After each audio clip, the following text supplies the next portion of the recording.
Happy rising, soul friends. Just wanted to share some about this unblending protocol that I've created that I look forward to sharing with you more and more. So we all have clues of consciousness. We all have these thoughts and feelings inside of us that are an indicator of something that's happening beyond our direct and immediate awareness. When we are feeling unlovable, that is a clue of consciousness from our Muppet parts. When we are feeling unworthy and like we tend to neglect ourselves and focus on, doing things for other people because then that can help us to feel worthy, that's a clue of consciousness from our nightingale parts. When we are afraid of being hurt or used or taken advantage of, and so we're defensive and on guard and maybe closed off from ourselves or others or both. That's a clue of consciousness from our guardian parts. When we are afraid of being rejected, and so we maybe compare ourselves with others and look to external standards of evaluation and kind of see how we measure up according to that. That's a clue of consciousness from our normal parts. According to my own miraculous inner being diagram of consciousness that I've spent the past several years creating, we have 4 types of parts, subconscious parts: Muppets, nightingales, normals, and guardians. And every part has their own fears, needs, and desires. Every part has their own way of experiencing life and thinking and feeling and moving about life experience from the inside out of our miraculous consciousness. Everybody has parts. Everybody has parts of consciousness. And our perceptions and thoughts and feelings and ideas and urges and impulses and everything in between, in our mind and our body alike, they're all coming from our parts. And our parts live in our subconscious alongside of our memories and our attachments and our belief systems, or selfceptions, which is a word I've created. It basically means your perceptions of self, the way you perceive yourself unconsciously. And that shapes perspectives and interactions with our internal and external reality. And so our subconscious parts, they inhabit the same space as our memories and attachments and belief systems, or selfceptions, and the stimulus-dependent activation of neural networks, which basically just means the way our brain is responding to what's happening inside and outside in our realities. And so our parts hang out in the same space as all of these things, and the messages get jumbled. And so when memories are activated, parts think that that's who they are. And when our attachments become activated in a certain way, parts will think that that's who they are. And when our brain's networks and all the little microscopic stuff going on get activated because of the way stimulus is affecting us, if we hear something or we see something or we think something, that engages our brain in a certain way to respond, and parts are going to think that that's who they are. But we are not our memories. We are not our thoughts. We are not our feelings. We are not our experiences. We are not our attachment development. We are not our memories. We are not our belief systems. We are not the way that we perceive ourselves or the world around us. We are not these things.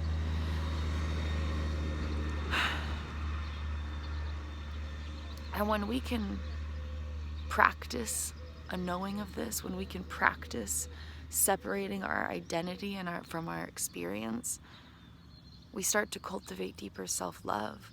We start to free ourselves from the fear-based illusions. We start to create a home within our consciousness that feels good to experience.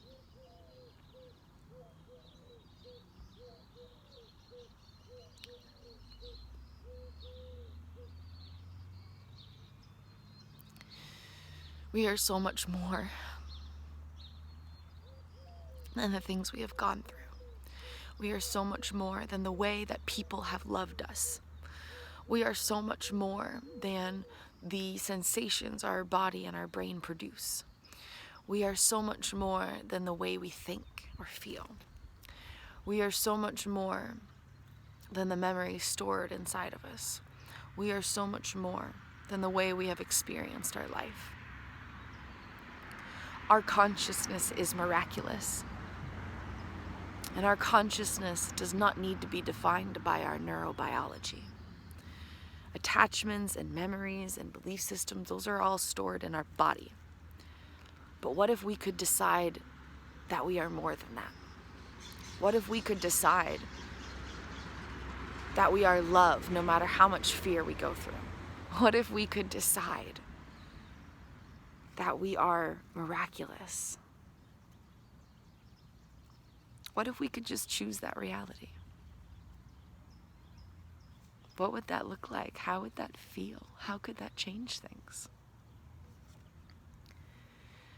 Well, speaking from experience, it's a game changer. All of life changes. Our brain can be rewired. Our consciousness can be transformed. The love in our heart can grow stronger than any fear we've ever gone through. So our subconscious parts will think that they are the fear-based messages inside of the brain and body. But that's not the truth. When subconscious parts are hurting, there will be fear.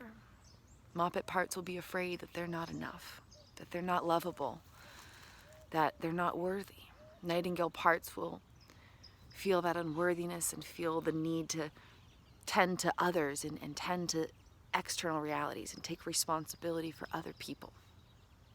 And normals will always be in comparison, always be formulating judgments and stories and comparing, and guardian parts will always be on guard, always have their defense up, always have their walls up. But all of these are fear-based messages stemming from our memories and other subconscious elements. They're not the truth of who parts are. Parts are love at the core of their consciousness. Why? Where is this truth coming from? You might ask. Parts develop through love. Love literally shapes them into existence. What? Love literally shapes our subconscious parts into existence. Love sculpts our subconscious parts from the inside out. Love is why our subconscious parts exist. It's who they are. It's who they are. Moppet parts develop through experiences of receiving love. Nightingale parts of consciousness develop through experiences of giving love. Normal parts of consciousness develop through experiences of observing love. Guardian parts of consciousness develop through experiences of defending love. Our subconscious parts are literally sculpted from a vibration of love because love is who they are. But the love has never been purified. It's never been divinely perfected. And subconscious parts are intimately connected with other subconscious elements that are not based in pure love. They're just based on experiences, which, you know, life is life, right? Life is life and stuff happens. But we are not the stuff. And so subconscious parts are literally sculpted from love. Love is who they are. And when we can restore parts to the love that they innately are, everything heals, transforms, changes, becomes empowered, uplifted, rejuvenated, restored. Life becomes a dynamic dance of pure love. Life becomes a playground of pure love. Because experience comes from our consciousness. Experience comes from inside of our miraculous consciousness. It says happy. Happy.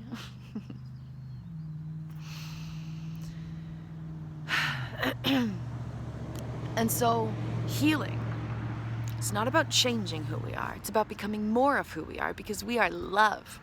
Our subconscious is made of love. Our body is made of miracles. And our mind, our conscious awareness, is pure light. It illuminates the darkness. It brings what is unknown into reality through illumination. We are love, light, and miracles at the core of our consciousness. This is just the truth. This is just the truth of who we are. It's just the truth. And when we can liberate ourselves into that truth, everything heals. Because our identity is no longer associated with our experiences. The way we think and feel is a part of the experience, not our identity. And our identity is pure love. Does love go around saying, you should be afraid you're not enough? No.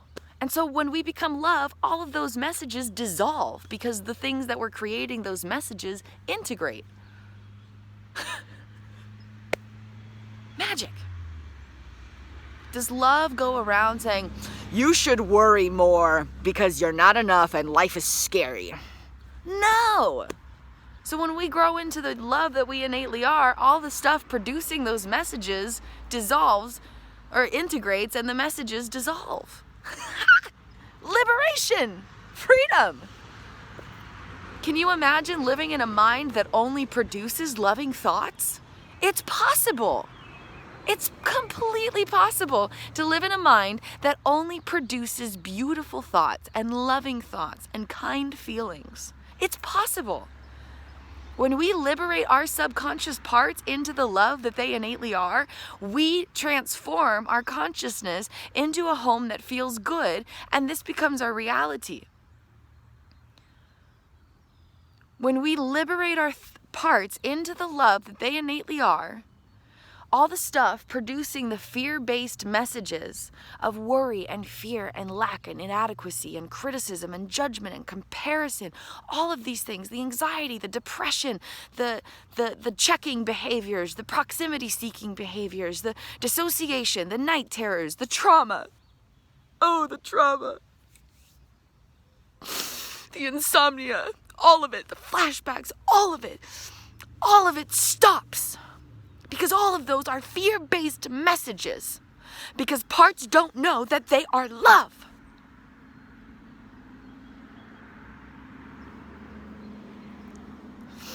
All of the mental health battles come from parts not knowing that they are enough as they are. That they are safe to be. That they are worthy. They are deserving, and that their uniqueness is their gifting, their authenticity is their magic.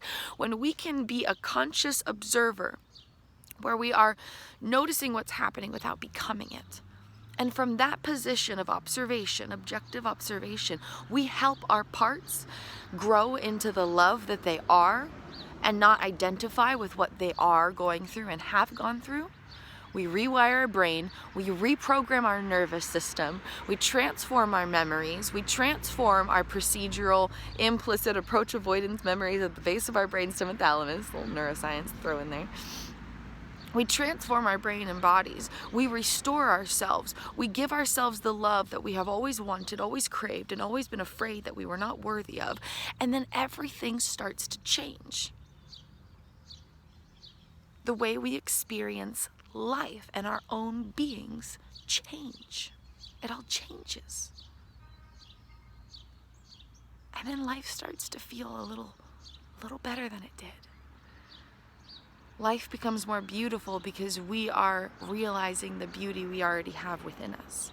Life becomes more wonder-filled because we are realizing the wonders that we already have within us. We have more freedom to be purely in the present moment. Because if we're in the moment and our mind is having all these messages and our body is having all of these sensations, we're not in the moment. We're reliving fragments of past moments. And that means we're not actually here. And if we're not actually here, we can feel pretty powerless. But we always have power. We do. A pinky promise, we always have power, no matter how we're feeling. There are 10 attributes to personal power. One of them is presence. One of them is presence. So, dear soul friends, you are love, you are light, and you are miraculous. And all the thoughts and feelings that don't feel good, those are not who you are. I promise. I promise that that's not who you are. You are so much more than you can possibly imagine. You are so incredible.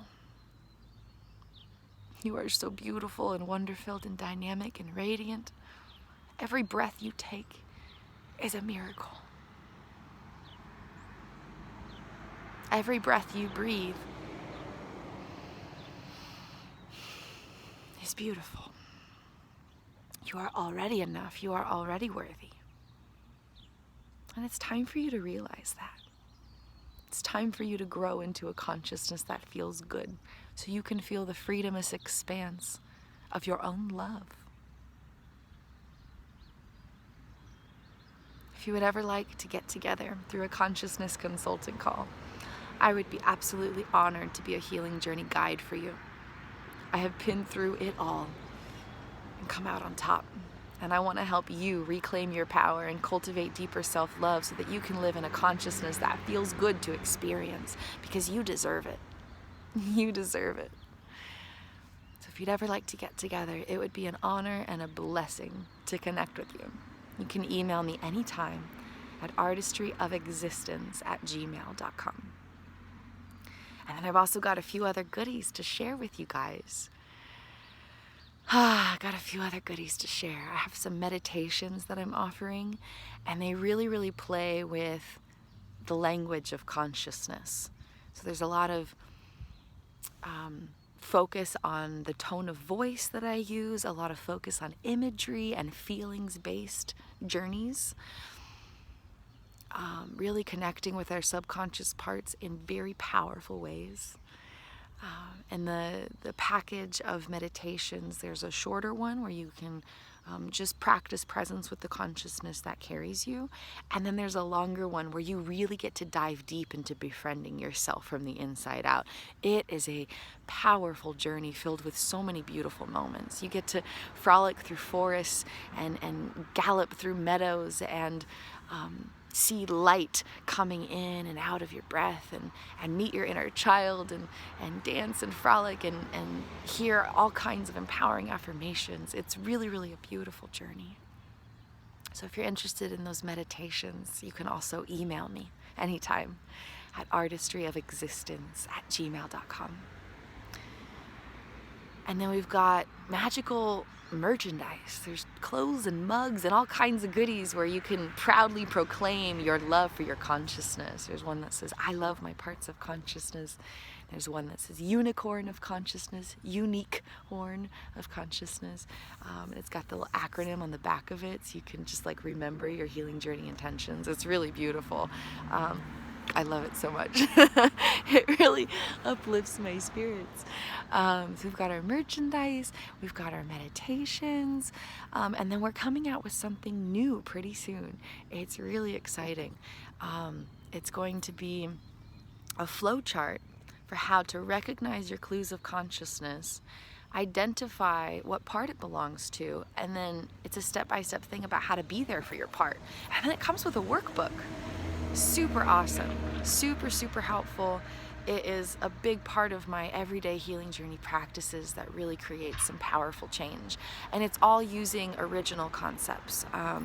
It's using my miraculous interbeing diagram of consciousness, where there are 4 different types of parts: Moppets, Nightingales, Normals, and Guardians. So it's all original content, and it's very powerful, very healing, and it can benefit literally any type of healing journey. Like whether you're in trauma recovery or another form of mental health recovery, or whether you just don't really feel good, low self-worth, struggling to feel worthy, struggling to feel enough, struggling with anger, struggling with sadness, struggling with, apologizing too often when you don't really need to. I relate with all of these things, and the flowchart diagram and the workbook addresses all of it. It will help you walk through all of it, specifically to reclaim your personal power and cultivate deeper self-love so that you can rewire your brain and body from the inside out and finally, at long last, restore yourself so that you can live in a consciousness that feels good to experience. So those will be available pretty soon here, so stay tuned for that. It's really, really powerful stuff. You won't want to miss out on it. I love you. I believe in you. We are all worthy of thriving and living in abundance. We are all worthy of knowing our own enoughness. We all deserve that reality. I believe in you deeply and completely, I do. Deeply and completely. We also have a workshop coming up next week. So explore these offerings and, harness the ones that you resonate with, because you deserve to invest in your healing journey. You deserve to have all the tools to reclaim your power so that you can thrive like never before. I love you. Have a beautiful and blessed day, soul friends. Have a beautiful and blessed day.